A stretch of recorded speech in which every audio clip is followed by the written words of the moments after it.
Now, for the latest and more analysis on the situation in Somalia, CCTV's Mohamed Hirmoge joins us from Somalia's capital, Mogadishu, and we're also joined in studio by Mbijiwe Mwendwa, a security analyst. Welcome to Africa Live. Thank you.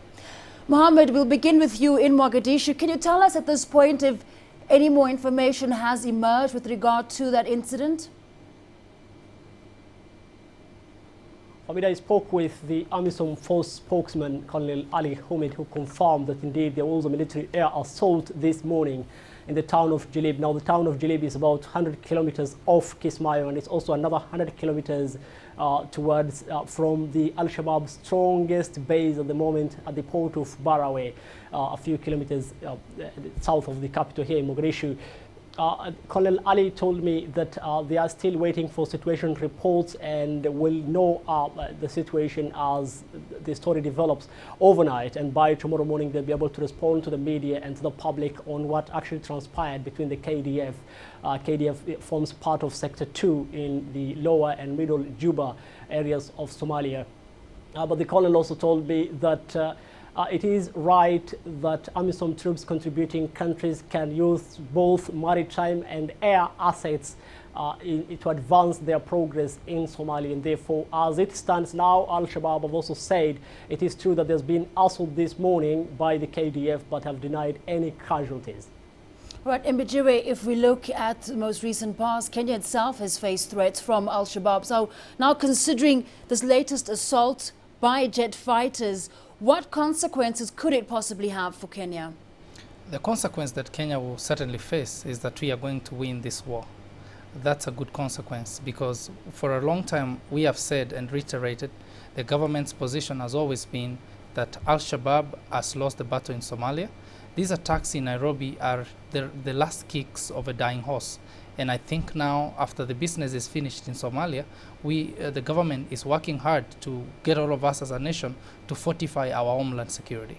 Now, Mohamed Mbijiwe has said that Al-Shabaab essentially is dying out in Somalia. Is that the case in Mogadishu, for instance? What is the security situation in the capital? Our analyst there said this is the last kicks of a dying horse, referring to Al-Shabaab. That's very much what the authorities have kept saying here in Mogadishu until just about 4 weeks ago. Al-Shabaab were able to penetrate the court, not only the courthouse complex, but the presidential palace itself. Security analysts over here will tell you these are not the last kicks of a dying horse. They're telling you this has become a transnational force. And they're also saying that the attacks in Nairobi might have nothing much to do with KDF's presence in Somalia, because the feeling over here is that there are 5 other AMISOM troops contributing countries. Then the people here are asking, why then is Kenya paying the price? Why is not Djibouti, that shares a border with Somalia? Why is it not Ethiopia, that also shares border with Somalia, not paying the price here? Besides, people are also wondering here, why is Al-Shabaab not claiming any of these last few attacks in Nairobi? I mean, Al-Shabaab's their mode of operation is that they hit, and even if it's only one casualty, they come out and say, we have done that. And that is their way. I mean, it makes them larger than life. That has been their style all through. And people here are asking, maybe there could be some other issues, and not only Al-Shabaab. Now, coming back to the capital here in Mogadishu, the city has been calm over the last couple of days, at least security-wise. But politically, there's been some tension. In Parliament today, the Interior Minister survived a vote of no confidence motion that was presented 2 weeks ago. He was grilled, not only him, but also the security minister, together with all the other security heads, following a flare-up in security that led to the killing of 2 members of parliament. A third one got injured, and just about a week ago, a big blast that led to the killing of a city official. We also understand that just 2 weeks ago, members of parliament had informally called for the resignation of the president, saying that he has failed in security, and in all his other promises he made, the 6-pillar policy framework, as they have said. But looks like they have not yet presented any motion to that effect in parliament, and things might be cooking according to political analysts over here. Therefore, the situation is calm at the moment for media. Now, Mbijiwe, despite your analysis indicating that Kenya has a grip on the security situation in the country, the UN has banned visitors to its headquarters, and also the US Embassy is wanting to reduce the number of staff it has there. So what does it say about their concerns about security, and is it the right way to go? Well, the United Nations, the United States of America, or any other nation has the right and, first of all, the responsibility to guard its staff, property, and everything that they operate with to make their work easy in any location on earth. So they have their right, and it's their right to do whatever they have to do to keep their property and their staff and personnel safe. However, that said, these two organizations, the US and the UN, as your question has implied, should not forget that they're inside a country called Kenya. And even if they asked all their staff to move from the quarters where they live and go and live inside the United Nations offices in Nairobi, or go and live within the United States offices in Nairobi, still they will be in a country where terrorists and terrorism is is on rampage all over in the streets. And so I would ask these two organizations, big, and we know this, the US and the UN are big, you know, it's a big country, it's a big organization. They need to join forces with Kenyan security forces and do more than just hibernate, because if they tell their staff, you don't come to office and there is no entry now in our property, what they are doing is hibernating, is hiding from the problem. And sooner, if all the terrorists were to come and kill everybody in Nairobi, then they will certainly end up going into their offices, they will end up into their embassies, and they will kill them as well. So we ask them to take a more proactive approach and help us as a nation contain this problem. Now, Mbijiwe, you call it a hibernation, and towards the end of last week, we saw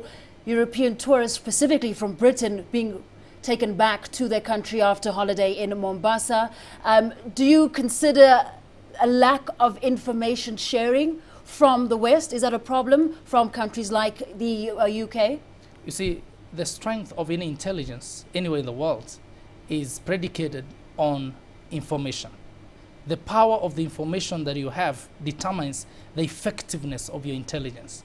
Now, if there is any information that these nations have that they ought to share with this country and they are not, then what they are doing is they're weakening our intelligence. They are helping, they're helping the terrorists win their side of the game. And I would urge this nation to rethink their strategy. If there's something they have hidden from us, and we know now, we saw from WikiLeaks, we saw from Snowden, scandals that have been out there in those nations, how thorough they are in their surveillance. They listen to people's cell phones. They follow people wherever and whoever. They have even tapped some of the greatest leaders on earth. Now, if they have some information that we don't have from whatever source, they should be bold enough to tell our government, hey, Kenyan government, Ugandan government, whichever other government, we have this information, you need it, please use it. Now, besides the information that you want to come through to Kenya, Mohamed, there in Somalia, the UN's just launched a new unit, to guard its installations there. What are we likely to see from those feet on the ground? For me, the UN Guard unit is 410 soldiers from Uganda. The United Nations recommended last year that the UN have these special forces. The UN Guard unit are not peacekeepers, and the UN Guard units are non-combat. It is a non-combat force that would only be in a defensive position and will provide security to the United Nations facilities and installations and the United Nations headquarters in the already fortified base of the African Union headquarters at the airport in Mogadishu. Now, the United Nations, we understand last year, had incurred heavy losses when Al-Shabaab suicide squad attacked its base and killed over 20 people, including United Nations staff. And therefore, we also understand that the United Nations says today that they are not ready to live here, we also understand that Ambassador Nicholas K., the United Nations Special Envoy to Somalia, had hinted a few weeks ago in Washington that if the United Nations incurs further losses, if the United Nations is hit and attacked again, then that could probably lead to withdrawal of the United Nations. Therefore, looking from that angle, it tells us that the United Nations would only want to strengthen their force, and therefore this guard unit will not provide any other peacekeeping effort. It is an non-combat force, and they will only be stationed to guard the United Nations installations, personnel, and facilities. All right, Mohamed, we'll leave it there. Thanks very much for those updates from Somalia. We're speaking there to Mohamed in Mogadishu, as well as Mbijiwe Mwendwa, a security analyst here in Nairobi. All right, it's time now for a break.